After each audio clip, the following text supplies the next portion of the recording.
Tu sais, il y a des moments où le silence pèse plus lourd que des mots. Tu es assis là, peut-être dans ta voiture, peut-être chez toi, le regard un peu perdu, et tu ressens ce poids familier, cette petite brûlure à l'estomac qui te rappelle un regard méprisant, une parole qui t'a rabaissé, une situation où tu t'es senti petit, invisible, ou pire, ridicule. Tu l'as senti, ce manque de respect. Il ne crie pas toujours.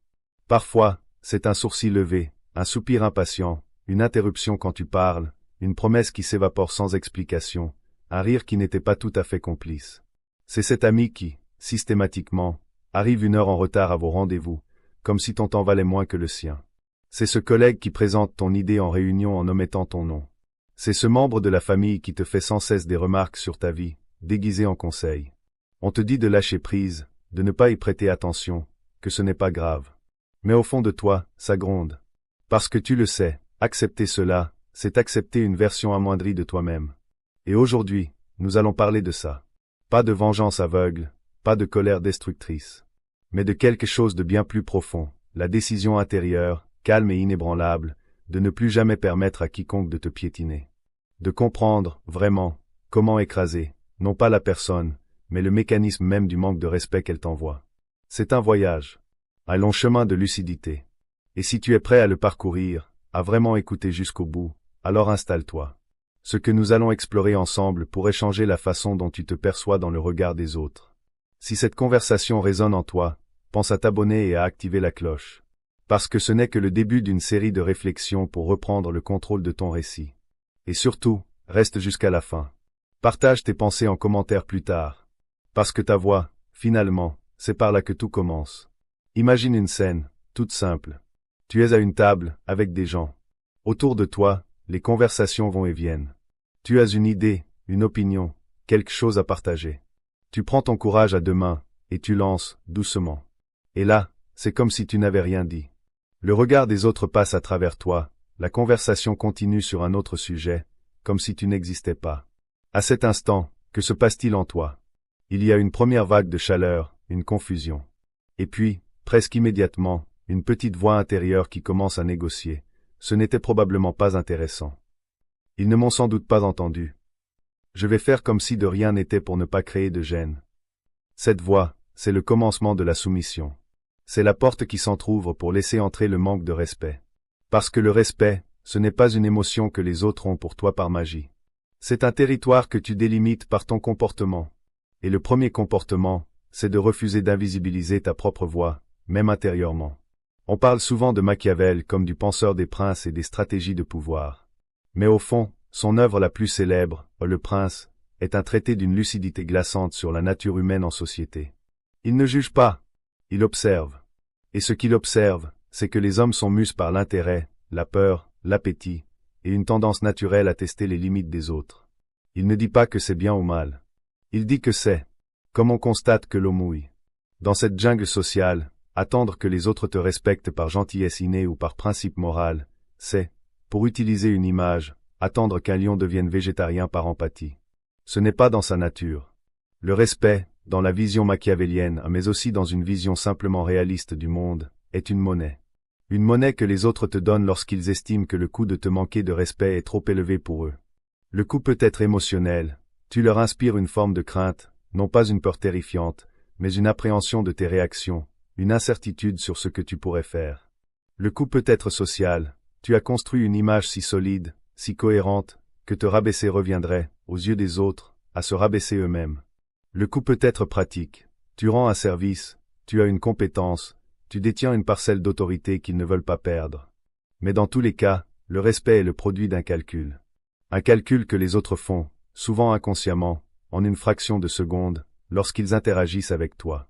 Alors, la question n'est pas « Pourquoi est-ce qu'il me manque de respect ?»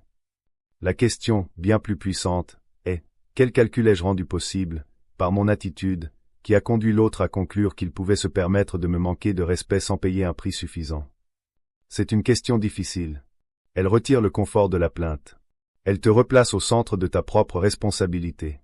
Elle ne dit pas que c'est de ta faute. Elle dit que c'est dans ton champ d'action. C'est une distinction capitale. La faute, c'est du passé, c'est de la culpabilité.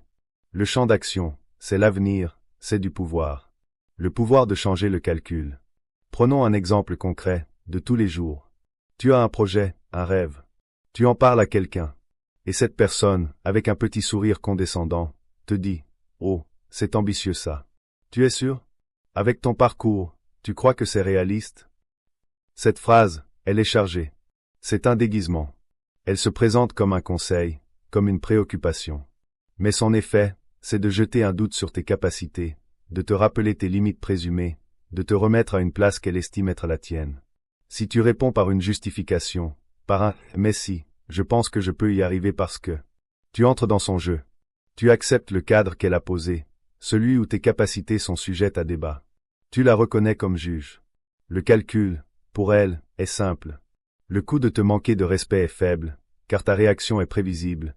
Tu vas te défendre, peut-être t'excuser, et au final, son statut de « personne raisonnable qui donne des conseils avisés » est renforcé.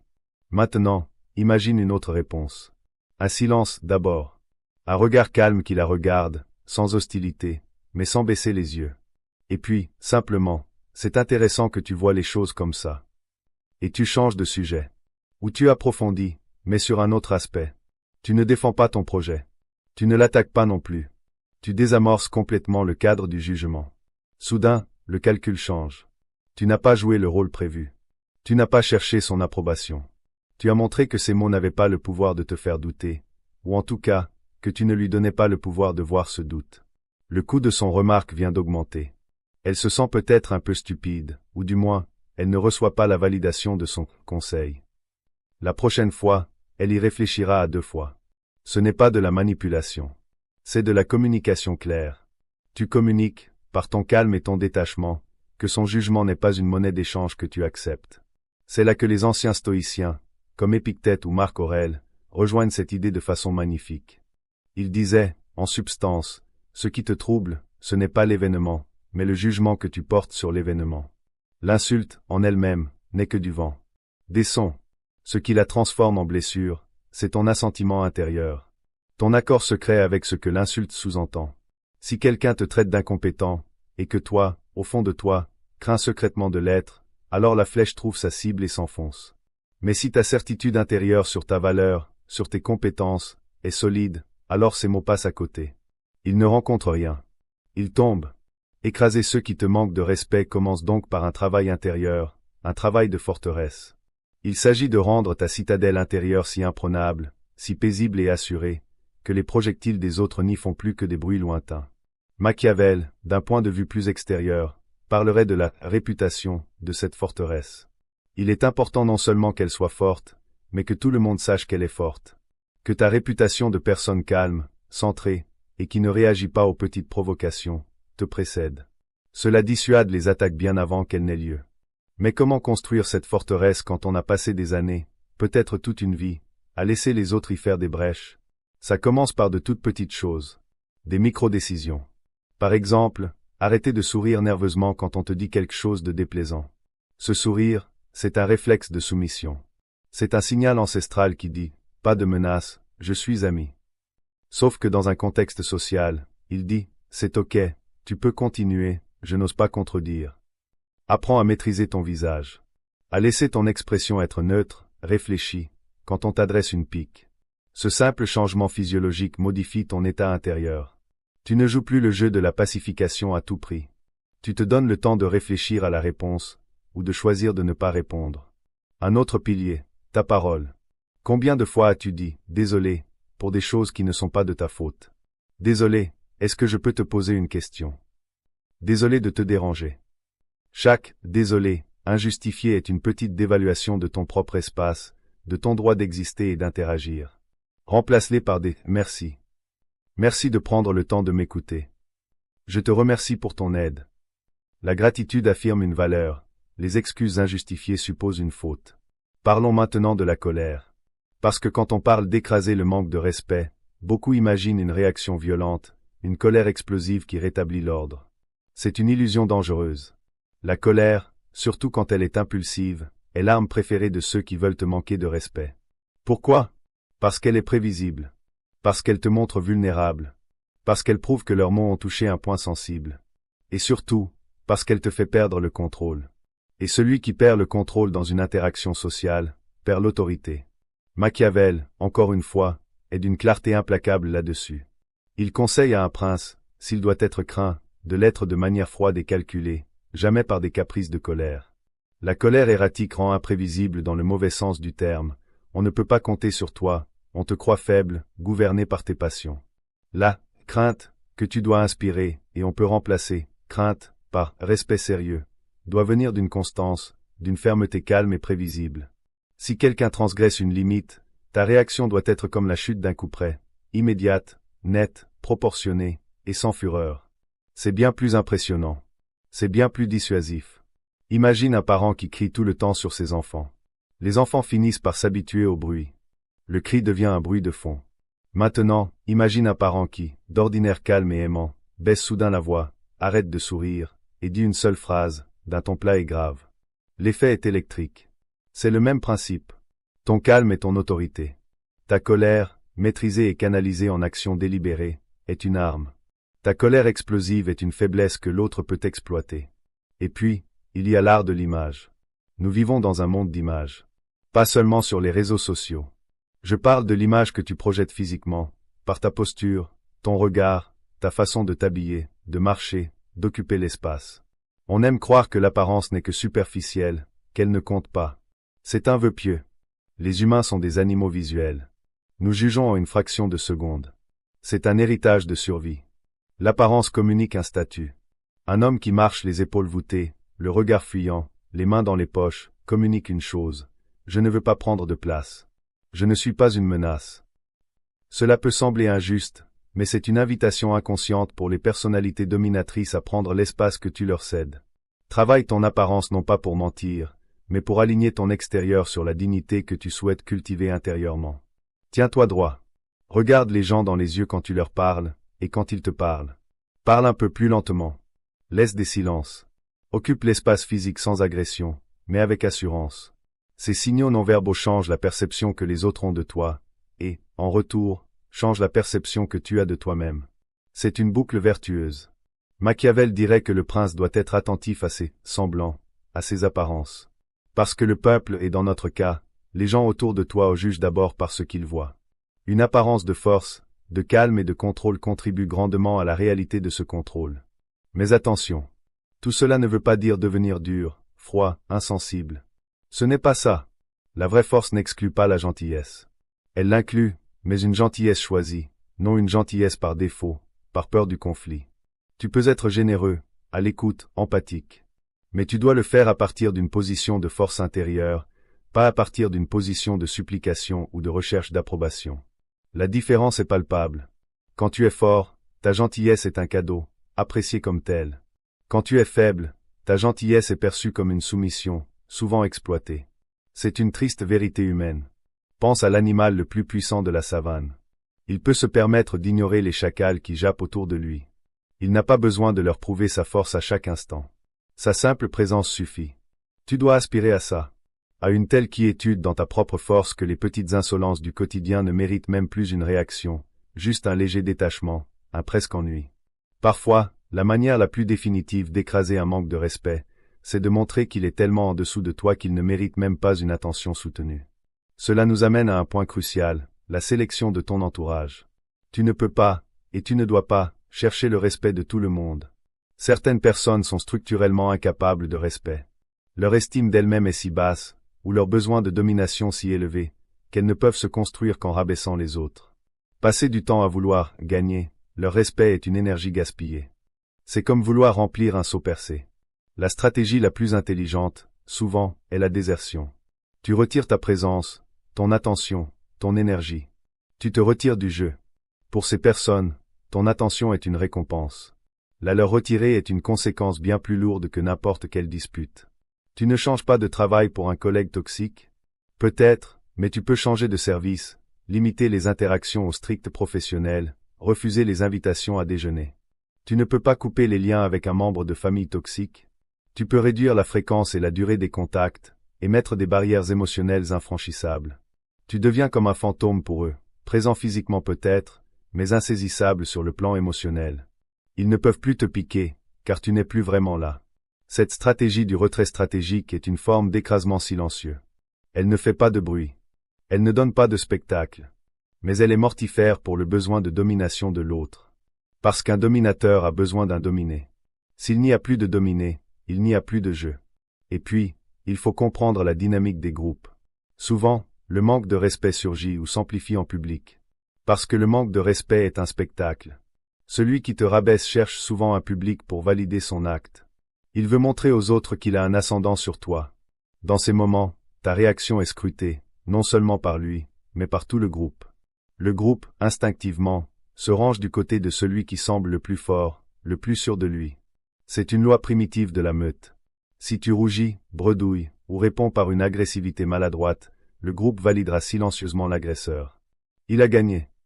Si, au contraire, tu gardes ton calme, et que tu retournes la situation avec humour, ou avec une question d'une sincérité déstabilisante, ou par un simple silence chargé de sens, tu brises le spectacle.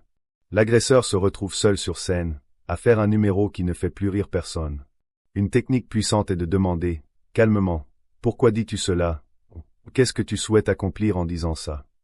Cela force l'autre à justifier son comportement, à se mettre à nu. La plupart du temps, il sera incapable de donner une réponse honorable.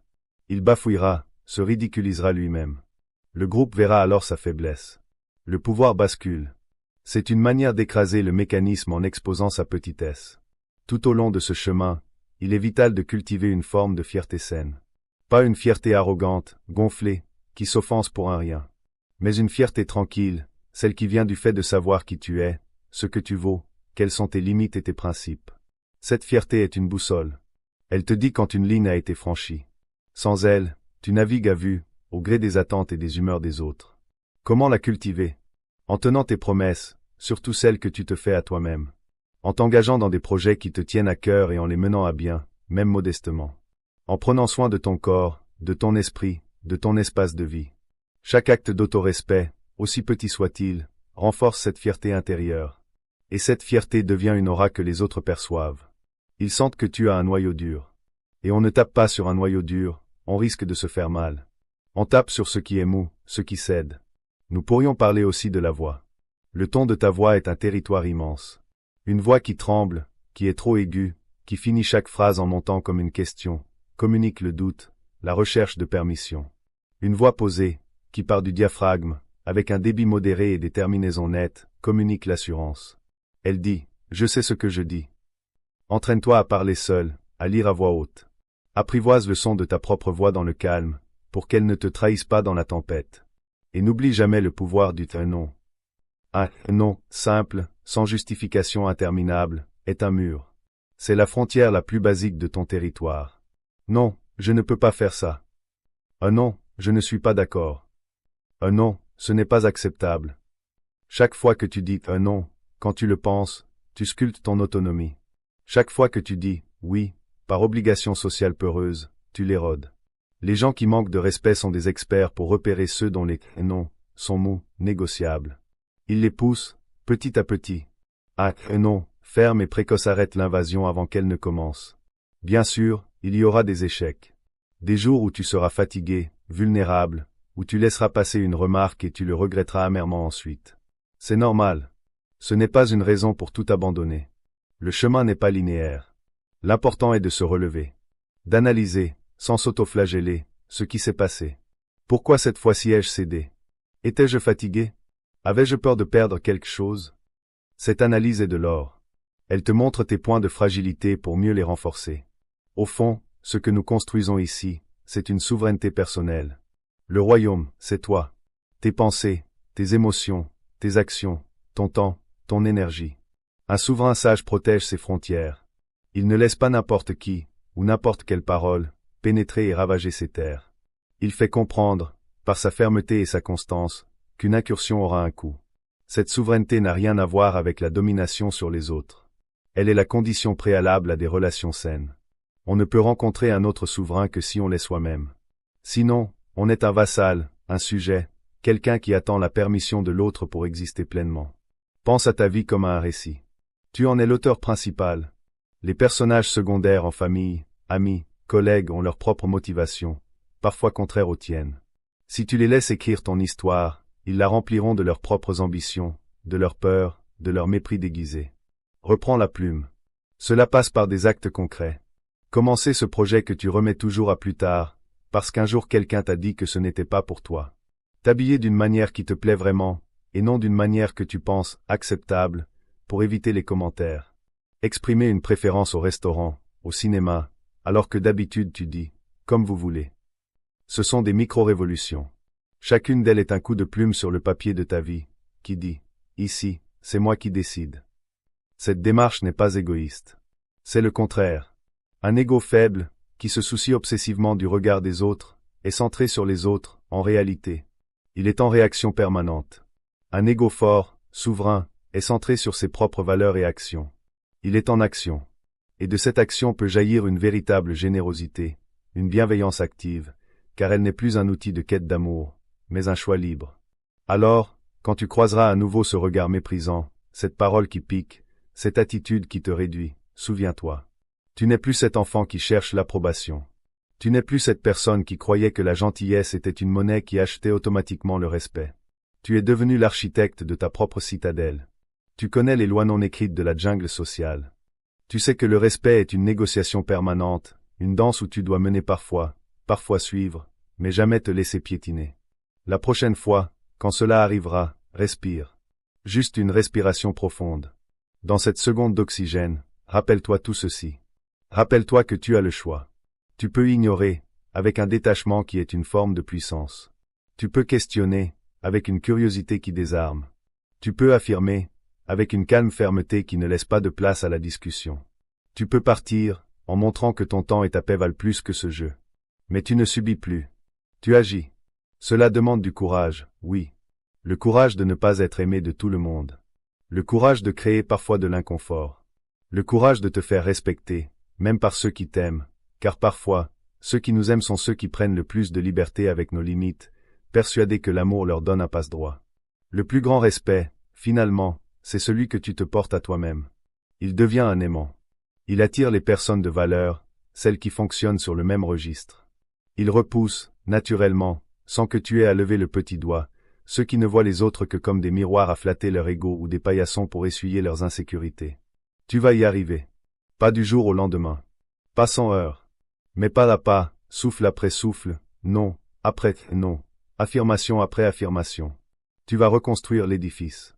Et un jour, tu regarderas en arrière, et tu réaliseras que les gens qui te manquaient de respect ont soit changé de comportement, soit disparu de ton horizon.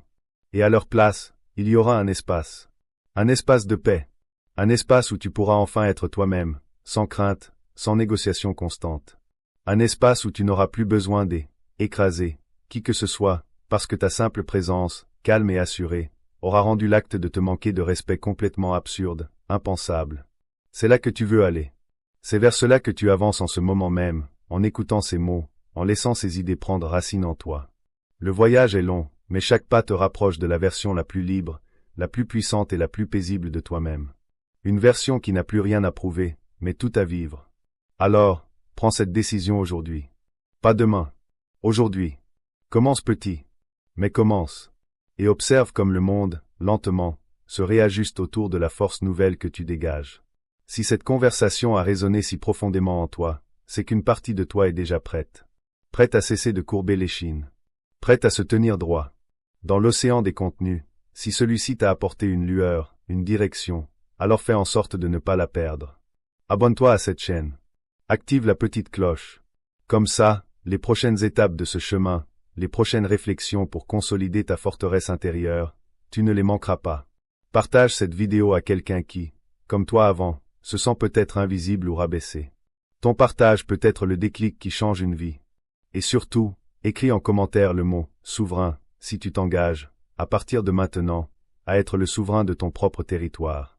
Parce que le monde a besoin de plus de souverains, de plus d'êtres debout, calmes et respectés. Et le premier de ces êtres, ça doit être toi.